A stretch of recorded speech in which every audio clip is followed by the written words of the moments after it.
There's a good chance you've already finished all the anime I've recommended so far and came back hungry for more. So today, I've got you covered with the best action fantasy anime out there. But before we start, please support the channel with a like and subscribe. I'll put the anime names in the comments if you don't have time to watch the whole video. Starting off at number 8, we have I'm Quitting Heroing. When Demon Queen Echidna begins her invasion of the human realm, the people turn to the hero Leo Demonheart to protect them. Blessed with insurmountable power, Leo easily repels Echidna's army and saves the world. But instead of gratitude, Leo is met with disdain from his fellow humans. They fear his overwhelming strength and believe that he might actually cause humanity's demise. Banished from the kingdom he once called home, Leo wanders aimlessly until he hears rumors that Echidna is rebuilding her army. Hoping that demonkind might accept him as an ally, he returns to the Demon Queen's castle and offers his help. Naturally, Echidna rejects him immediately, but not all hope is lost. Leo manages to convince her 4 generals to let him secretly work under their supervision. Donning the identity of a masked Dark Knight named Onyx, Leo solves the demon army's problems one by one. But above all else, he has one main goal: to learn why Echidna started the war in the first place. At number 7, we have Berserk of Gluttony. Fate Graphite lives miserably as a gatekeeper in a world where skills given at birth determine your entire life. Afflicted by a seemingly harmful skill called gluttony, which makes him perpetually hungry, he is abused by the holy knights who view him as the dreg of society. However, Fate's destiny takes a dramatic turn after he kills an escaping thief. To his surprise, gluttony activates, devouring the thief's soul, enhancing his stats, and granting him new skills. After this life-changing event, Fate receives a job offer from Roxy Hart, the only benevolent holy knight in the city. Eager to explore Gluttony's true potential, he partners with a mysterious talking sword named Greed, who warns him that his power is a taboo skill that breaks the logic of the world.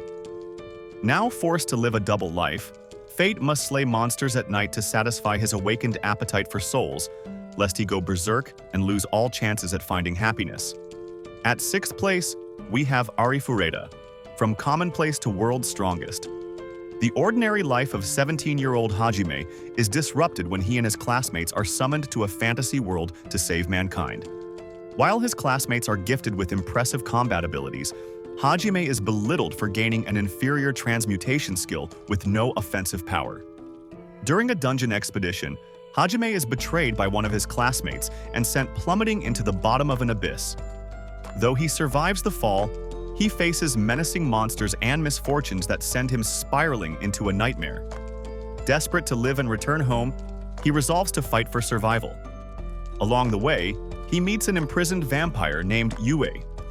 Together, they embark on a journey to find a way back home, steadily transforming from commonplace to the world's strongest. At 5th place, we have Ragna Crimson.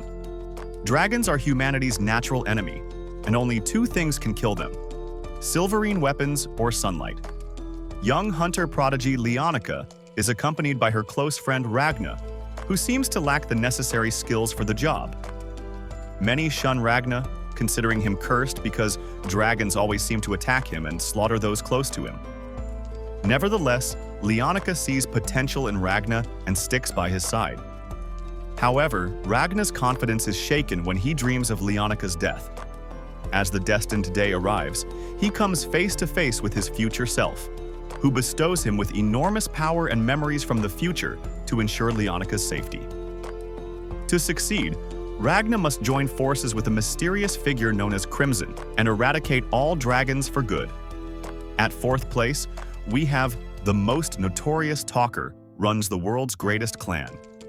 Noel longs to be a seeker like his heroic grandfather, slaying beasts and exploring far-off lands.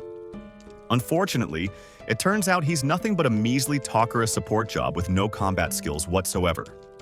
Undaunted, Noel sets out to establish the strongest clan in all the land. He decides to use his silver-tongued talker skills and ruthless tactical mind to unite assassins and heroes under his absolute leadership. At 3rd place, we have the Eminence in Shadow. For as long as he can remember, Minoru Kaganu has been fixated on becoming as strong as possible. but he doesn't want recognition. He wants to blend in. So, while pretending to be a completely average student during the day, he fights biker gangs at night with a crowbar. Yet, after a truck accident, his ambitions seem to come to an end.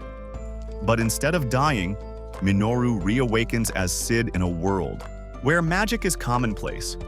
With the power he always desired finally within his grasp, he takes on the persona Shadow and establishes Shadow Garden, a group dedicated to fighting the enigmatic cult of Diablos. The funny thing is, Sid made the cult up just to sound cool. However, as Shadow Garden grows, it becomes increasingly apparent that the cult of Diablos is actually real, and his followers are fighting a legitimate war while he lives out his fantasy. At second place, we have solo leveling. Humanity was caught off guard a decade ago when gates emerged, portals to dimensions harboring monsters immune to conventional weapons. Alongside these gates, humans transformed into hunters with superhuman abilities. Sung Jin Woo is an E-rank hunter, dubbed the weakest of all mankind. While exploring a double dungeon, his party is slaughtered, and he confronts horrors beyond imagination. Miraculously, Jin Woo survives and finds he now has access to a system visible only to him. This mysterious interface allows him to level up like a video game character, promising him the power he has long dreamed of. But everything comes at a price. And last but not least, we have, is it wrong to try to pick up girls in a dungeon? Life in the bustling city of Arario is never dull, especially for Bel Crenel, a naive young man who hopes to become the greatest adventurer in the land. After a chance encounter with the lonely goddess Hestia, his dreams become a little closer to reality. With her support, Bel embarks on a fantastic quest deep within the city's monster-filled catacombs, known as the Dungeon. Death lurks around every corner in this labyrinth, and a mysterious power moves amidst the shadows.